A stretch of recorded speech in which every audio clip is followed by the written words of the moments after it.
Hello everybody, this is Stephen Gibson with more progress on the app for Outlaws in a Strange Land.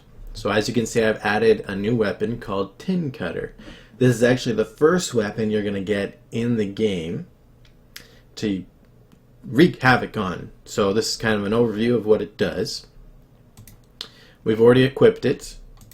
Then we're going to take a look at another aspect of the game I've added, which is combat.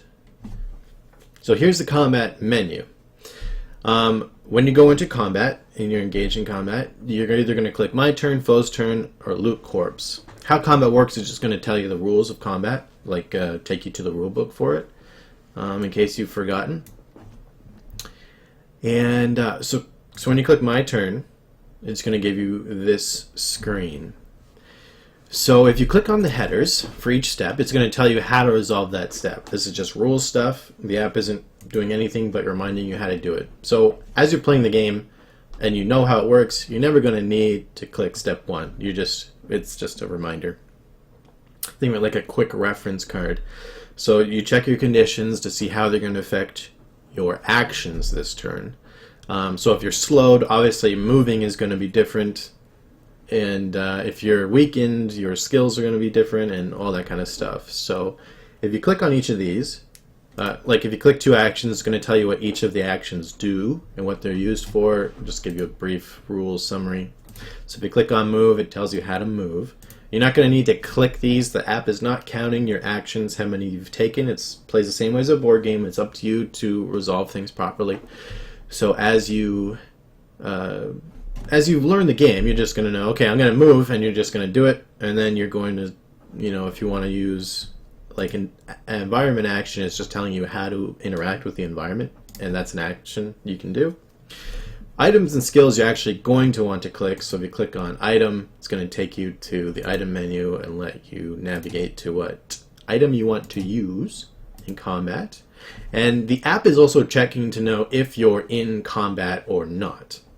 So if you are in combat, it's going to take you back to your combat turn. If you're not, it's just going to take you back to the regular menu structure for items. And the same thing for skills. So if I wanted to use my other action, I could resolve a skill. So skills are basic is like punching, guard, stuff like that. Just basic things that everyone would know. Grimoire are the spells that you've learned. Special is stuff like, well, special skills you've acquired, but maybe you've acquired like lycanthropy, or like you can turn into a werewolf. That would be a special skill set, so you would click that for those. And then it has blade. Because you've equipped a blade, it's giving you access to the blade skills. If you had a gun, it would show gun. If I had an enchantment, it would also show enchantment skills here. So I click on blade, and it shows me all the skills for blade. Now, it's telling me whether or not I've learned that skill. Now you can still click on it if you've not learned it, so you can look at it and learn it if you have the ability to unlock it. It only shows you skills you have access to. So because I've equipped this weapon, I have access to these skills. I still need to learn them by spending experience points. So I click on slash. I've already learned this skill. It gives me these options. Since I'm in combat, I would click resolve skill. But if I'm out of combat, or for whatever other reason you want to just review the skill, it's just going to walk you, it's literally going to resolve this skill.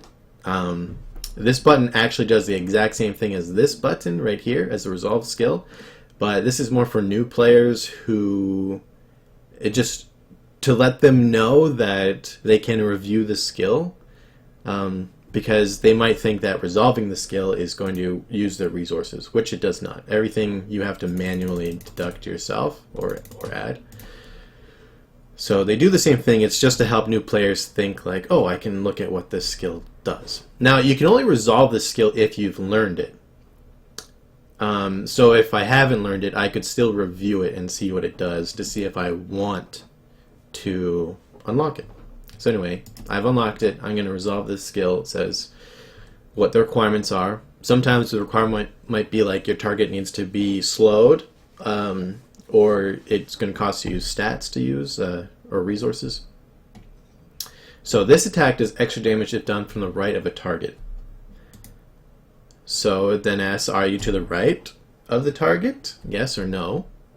If I were to say no, the outcome would be different. So if I say yes, it does more damage and stuff like that. So there's a little tiny bit of flavor text.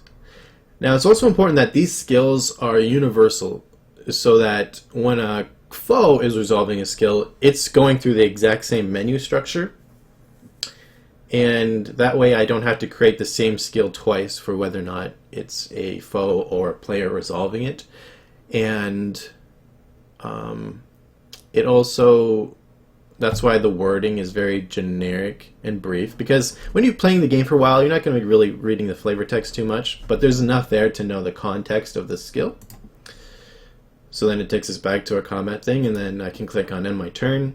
You don't need to click this if you're familiar with it, but it just tells you what happens at the end of your turn. You click OK, it takes you back to the combat menu. On a foe's turn, it's going to walk you through how to resolve a foe's turn, obviously, and how they behave based on the conditions of the game. Loot corpses. Once you've defeated a creature, you can loot its corpse, and it's going to give you an item from that creature's loot pool, and it's going to be randomized. So, yes, that is what I've added so far to the game. Some combat, some skills, a new weapon. So I'm making good progress. I'm going to flesh out, my next goal is to flesh out the skills for the blade. Right now I only have slash programmed in. And then once I do that, I'm going to start working on foe's turn and all that kind of stuff. So good progress. Thanks for watching.